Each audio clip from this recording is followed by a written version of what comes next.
Diabetes educator eight Manipal hospital. अगर आपने मेरी पिछली वीडियो देखी है तो मैंने डायबिटीज़ और डाइट की बात करी थी कि डायबिटीज़ पेशेंट को डाइट में क्या चीज़ें इंक्लूड करनी चाहिए, क्या एक्सक्लूड करनी चाहिए और कैसे फॉलो करनी चाहिए। आज मैं बात करूँगी डायबिटीज़ और एक्सरसाइज की, क्योंकि एक्सरसाइज भी डायबिटीज़ पेशेंट के लिए इक्वली इम्पॉर्टेंट है। क्योंकि आपकी जो ब्लड शुगर लेवल है वो डायरेक्टली रिलेटेड होती है एनर्जी इनटेक मतलब डाइट और आपके एनर्जी एक्सपेंडिचर पे। तो एनर्जी एक्सपेंडिचर जो है आप कैसे अपना अच्छा रख सकते हो या अपनी डाइट के साथ कैसे रिलेट कर सकते हो, वो सिर्फ और सिर्फ आप एक्सरसाइज करके ही कर सकते हो। तो एक्सरसाइज भी उतनी ही ज़रूरी है डायबिटीज़ पेशेंट के लिए जितना कि डाइट प्लान को फॉलो करना। तो आप एक्सरसाइज भी ज़रूर अपने डेली रूटीन में करना चाहिए, पर क्या करना है, कैसे करना है, वो आज आपको मैं नहीं, डॉक्टर आफिया जो कि फिजियोथेरेपिस्ट हैं, वो आपको डिटेल में बताएंगे। पर उससे पहले एक्सरसाइज के बेनिफिट क्या है, जैसे कि वो आपकी ब्लड शुगर रेगुलेट करता है, आपकी एलडीएल प्रोफाइल को करेक्ट करता है, बेसिकली एलडीएल ट्राइग्लिसराइड को कम करता है और आपकी एचडीएल को बढ़ाता है। इवन वो बॉडी स्ट्रेस कम करके आपकी क्वालिटी ऑफ लाइफ को इम्प्रूव करता है और जो है इंसुलिन रेजिस्टेंस को भी कम करता है। तो एक्सरसाइज सिर्फ वेट लॉस के लिए नहीं, अपने इनर हेल्थ को इम्प्रूव करने के लिए भी करनी चाहिए। और जो कुछ पॉइंट्स जो एक्सरसाइज करते समय हमेशा ध्यान रखने चाहिए डायबिटीज़ पेशेंट को, वो है उनकी प्री मील स्नैक्स। जो डायबिटीज़ पेशेंट है उनको अपनी ब्लड शुगर ज़रूर चेक करनी चाहिए बिफोर एक्सरसाइज, और अगर उनकी जो शुगर है 100 या 120 आती है या उससे भी कम आती है तो उन्हें प्री एक्सरसाइज मील ज़रूर लेनी चाहिए, स्नैक्स बेसिकली बिफोर 30 मिनट्स, ताकि आप जो है पोस्ट एक्सरसाइज जो हाइपोग्लाइसीमिया होता है, शुगर सडन कम हो जाती है, उसको बचा सके। और अदरवाइज अगर आपकी शुगर ठीक ठाक रहती है फिर भी आपको कुछ जैसे 4 से 5 बादाम या अखरोट लेना ही चाहिए। तो ये इस बात का आप ज़रूर ध्यान रखेंगे। दूसरी चीज़ है फुटवियर, वो बिल्कुल कंफर्टेबल होनी चाहिए। फुटवियर का ध्यान रखें, डायबिटिक जो फ्रेंडली फुटवेयर्स आती हैं वो यूज़ करें या फिर कोई भी जिसमें आप कंफर्टेबल हो। और बाकी चीज़ें जो है इन डिटेल कैसे करना है, क्या करना है, कब करना है, वो डॉक्टर आफिया बताएंगी। Thank you. I am doctor Afiya from physiotherapy department of Manipal hospital. आज हम डायबिटीज के दौरान आप क्या क्या एक्सरसाइज, क्या क्या वर्जिश कर सकते हैं उसके बारे में कुछ बात करेंगे, क्योंकि बहुत ज़रूरी है। आजकल 90% ऑफ हमारी पॉपुलेशन जो है वो डायबिटिक से पीड़ित है, बट उनको यही नहीं पता कि वो एक्सरसाइज कैसे करें। तो बहुत बड़ी एक इम्पॉर्टेंट चीज़ ये है कि आपको ये सबसे पहले ध्यान रखना है कि आपकी जो भी डायबिटिक के एक्सरसाइज प्रोटोकॉल हो उसके अंदर आपको थोड़ी देर जैसे 150 मिनट हफ्ते में या तो लाइट एरोबिक एक्सरसाइज और उसी हफ्ते में 3 दिन स्ट्रेंथ ट्रेनिंग भी बहुत ज़रूरी है।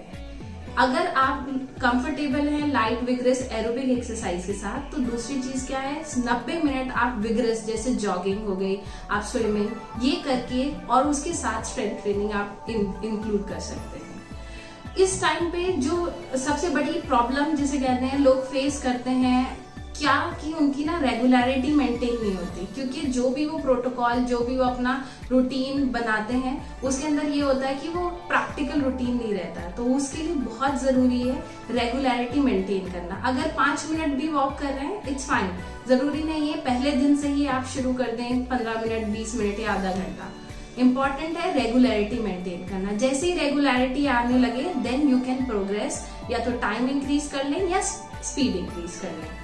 दूसरी चीज सबसे इम्पॉर्टेंट है, अपनी लिमिट आपको खुद जाननी है, क्योंकि यू नो आपका blood level, blood glucose level कैसा रहता है, वो बहुत जरूरी है। तो अपनी लिमिट जितनी हो उसको जान के अपना जितना भी प्रोटोकॉल है, जितनी भी एक्सरसाइज है उसके अकॉर्डिंगली ही करें।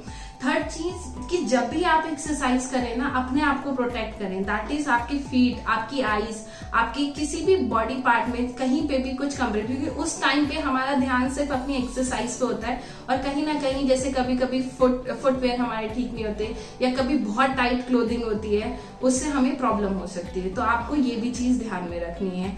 नेक्स्ट चीज जो सबसे इम्पोर्टेंट है, फैटीग, जो बैरियर की तरह काम करता है। जैसे ही थकान होती है ना, नेक्स्ट डे वो इंसान जो है एक्सरसाइज करना बंद कर देता है क्योंकि मेरे इसके बाद कंधे में दर्द हो गया, बैक में दर्द हो गया, ये सब चीजें शुरू हो जाती हैं। तो फैटीग एक बैरियर का काम कर देता है, इसलिए हमेशा इसलिए कहा जाता है कि नो योर लिमिट्स। अपने लिमिट्स से जितनी है उससे थोड़ा कम, जब अगर आप बिगनर हैं तो थोड़ा कम एक्सरसाइज शुरू करें ताकि आप जो है जल्दी फैटीग ना हो और आपका जो एक रेगुलरिटी है वो ब्रेक ना हो जाए। नेक्स्ट थिंग, आपका सब एक बैरियर की अगर हम बात करें ना, वर्किंग शेड्यूल।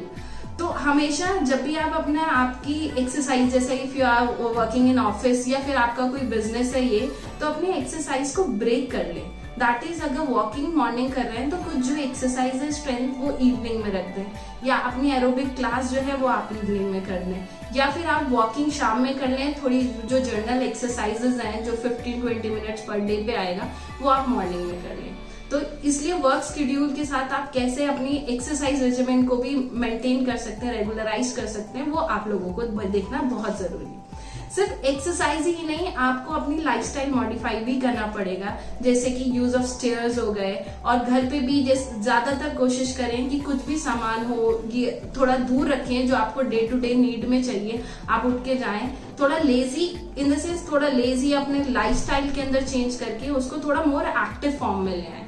और इसके लिए सबसे इम्पोर्टेंट है अपनी स्लीप पैटर्न को अच्छे से करना। दैट मीन्स रेगुलराइज करना। अगर आप आज 10 बजे सो रहे हैं तो कोशिश करें कि कल भी 10 बजे सोएं। ये नहीं कि एक दिन 10 बजे सो रहे हैं दूसरे दिन 2 बजे या 12 बजे। तो वो रेगुलराइज जैसे होगी तो आपको खुद ही एक एक्टिव फील होगा अपनी बॉडी में और आप एक्सरसाइज और अच्छे से कर सकेंगे। एक बहुत इंपॉर्टेंट चीज मैं बताना चाहूंगी, बहुत सारे लोग जो हैं वो पूछते हैं मुझसे आके कि एक्सरसाइज कब करें। हमेशा सबसे बेटर ये है कि खाना खाने के बाद आधे या 1 घंटे बाद, खाने के बाद। For diabetic people it is recommended कि आप जो है खाने के आधे 1 घंटे बाद ही एक्सरसाइज करें तो बेटर है। जो प्रिकॉशंस आपको लेने हैं जब भी आप अपना एक्सरसाइज प्रोटोकॉल या रेजिमेंट बनाएं, उसमें एक इम्पॉर्टेंट चीज ये है कि आपको अपना ब्लड शुगर चेक करना है। अगर 250 से ज्यादा या 100 से कम है तो उस दिन आपको एक्सरसाइज बिल्कुल भी नहीं करनी।